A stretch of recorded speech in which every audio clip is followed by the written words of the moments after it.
Sister wives Kody Brown unwanted at family gatherings.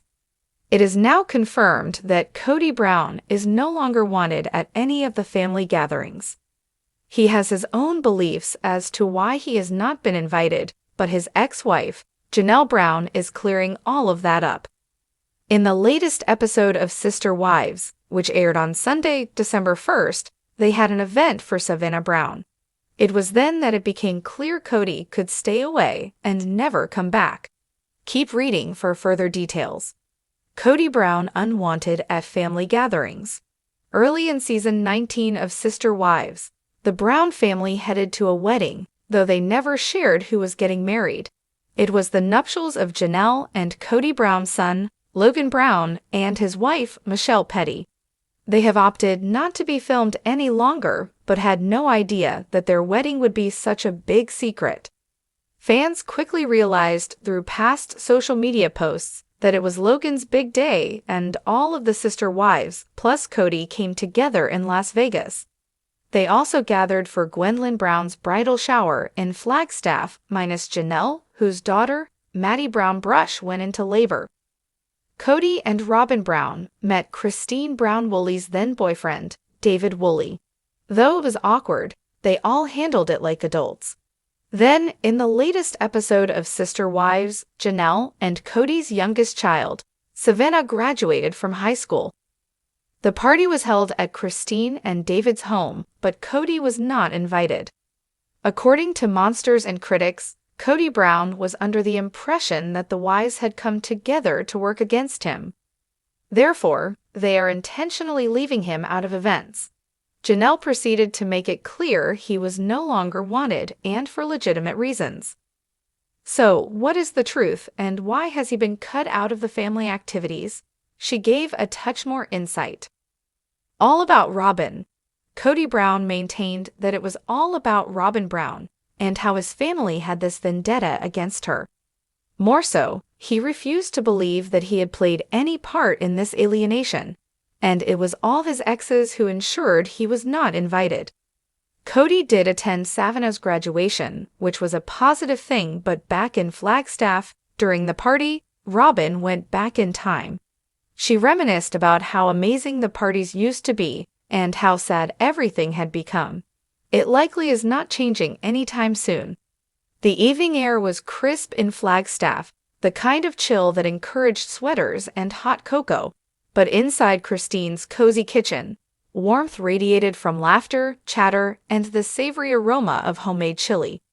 The gathering was meant to be a relaxed family dinner, a chance for the Brown children and their mothers to reconnect without the looming cloud of Kody's drama. Christine bustled around the kitchen, her hands skillfully ladling chili into colorful ceramic bowls. The laughter of her daughters, Aspen and Visible, filled the air, a sound that made Christine's heart swell.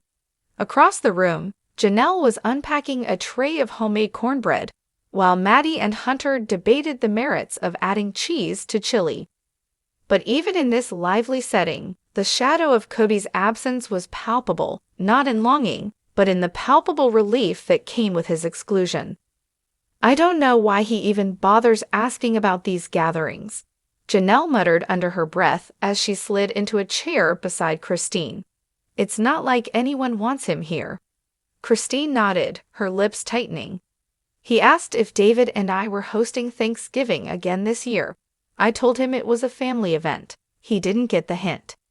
Janelle snorted, covering her mouth with her hand to stifle her laughter.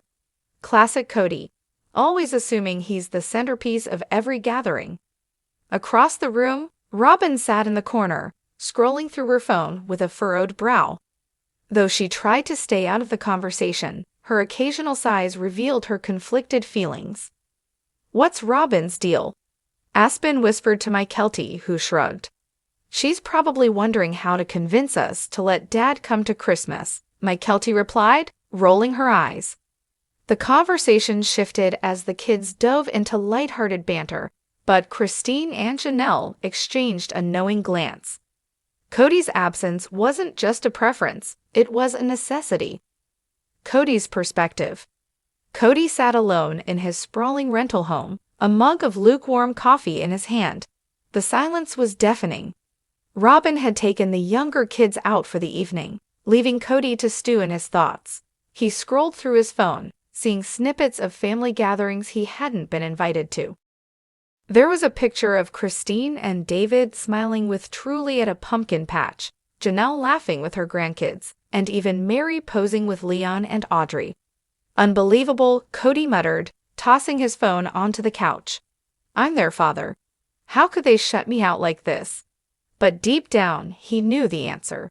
Years of fractured relationships, favoritism, and dismissive behavior had left scars too deep to ignore. The children had grown up, and so had their mothers, leaving Kody grappling with the reality that he was no longer the nucleus of the family. He replayed old arguments in his mind, trying to pinpoint the moment things had truly fallen apart. Was it when Christine had left, or had the rot set in long before? He recalled the way he dismissed Isabel's surgery, prioritized Robin's needs, and alienated Janelle with his financial decisions. Kody sighed, rubbing his temples. They don't understand. I was trying to keep the family together. But even as the words left his mouth, they rang hollow. The kids speak up. At the family gathering, the older Brown kids weren't shy about expressing their frustrations. I mean, it's not like we don't want a relationship with him, Logan said, setting down his drink. But he has to meet us halfway, and he never does. He still thinks everything revolves around him, added Mykelti. Like when he called me last week, he didn't even ask how Avalon was. He just wanted to talk about how hard his life is. Hunter leaned back in his chair, arms crossed. It's not just about us, though. He treated Mom like crap for years, same with Janelle and Mary. If he wants to be included, he needs to start owning up to his mistakes. The younger kids, while less vocal, nodded in agreement. Even Truly, who had always been one of Kody's staunchest defenders, seemed disillusioned. Do you think he'll ever change? Savannah asked quietly. Christine shook her head. I used to hope so. But now, I just focus on what I can control, our happiness. That's all that matters. Mary's quiet observations. Mary arrived late to the gathering, slipping in with a tentative smile. She greeted everyone warmly, but there was a shadow in her eyes. How are you holding up? Christine asked as she handed Mary a bowl of chili. Mary shrugged. Honestly, better. I've been focusing on the B&B and spending more time with Leon and Audrey. It's freeing. Janelle smiled. You deserve that. We all do. Mary glanced around the room, taking in the laughter and camaraderie. This was what she had always wanted, a sense of belonging, of family. But she also couldn't ignore the pang of guilt that crept in when she thought about Kody. He's lonely, you know, she said softly. Christine's expression hardened. He made his choices, Mary. We all tried to make it work, and he pushed us away. I know, Mary said quickly. I'm not excusing him. I don't know. I feel bad sometimes. Janelle placed a hand on Mary's arm. It's okay to feel that way, but don't let it pull you back into his orbit. You've come so far. Mary nodded, her resolve strengthening. A new chapter. As the evening wound down, the family gathered around the fire pit in Christine's backyard. The crackling flames cast a warm glow on their faces as they shared stories, jokes, and dreams for the future. I want to host a big family barbecue next summer, Christine said, her eyes sparkling. David and I have been working on the backyard. It'll be perfect. Count me in, Janelle said. Us too, Mykelti chimed in, gesturing to Tony and Avalon. Even Mary found herself smiling at the prospect. For a moment, the past seemed to fade away, replaced by the promise of new beginnings. Kody might have been the catalyst that brought them together, but he was no longer the glue that held them there. And for the first time in years, that felt like a good thing.